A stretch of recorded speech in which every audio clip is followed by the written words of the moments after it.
আল্লাহ রাব্বুল আলামিন 3 দফায় আমাদের তাকদীর লিখেছেন। 3 দফায়।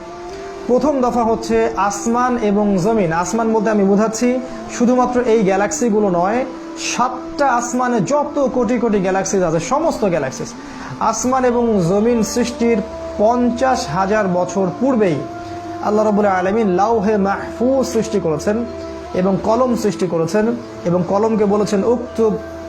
কলম বলেছিল মাযা আকতুব, আমি কি লিখবো। আল্লাহ বলেছেন কিয়ামত পর্যন্ত যা হবে সব লিখে ফেলো। আসমান এবং জমিন সৃষ্টির 50,000 বছর আগেই তাকদীর লেখা হয়ে গেছে। এটা প্রথম দফায়। এর মধ্যে কিছু বিষয় আছে যেগুলো ঝুলন্ত, সেটা নিয়ে আমরা আজকে কথা বলছি না। কিছু বিষয় আছে যেগুলো দোয়া দিয়ে, ভালো আমল দিয়ে পরিবর্তন হতে পারে, সেটা আলাদা বিষয়। তবে প্রথম দফায় তাকদীর লেখা হয়েছে আসমান এবং জমিন সৃষ্টির 50,000 বছর আগে।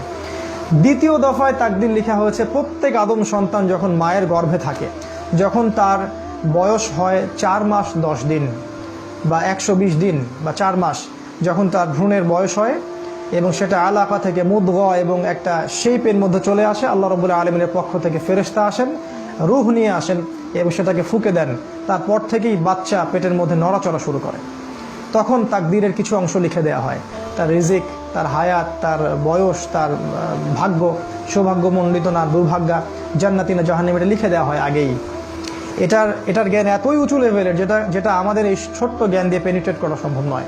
রাসূল সাল্লাল্লাহু আলাইহি ওয়াসাল্লাম এটাও বলেছেন, একজন ব্যক্তি আমল করতে থাকে, এত ভালো আমল করতে থাকে যে মনে হয় সে জান্নাতে চলে যাবে।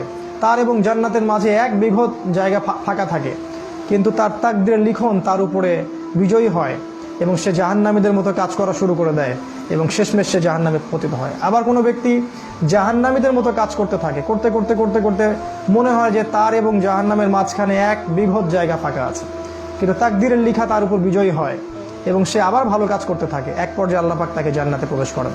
এই বিষয়ের জ্ঞানটা এতটাই উঁচু লেভেলের যেটা আমাদের ক্ষুদ্র জ্ঞান দিয়ে বোঝা সম্ভব নয়। তাই এটা আমরা আল্লাহর উপর ছেড়ে দিব এবং আল্লাহ পাক যেন আমাদের প্রত্যেকের তাকদীর ভালো রাখেন, এই দোয়া করব এবং সেই অনুযায়ী আমরা কাজ করতে থাকবো।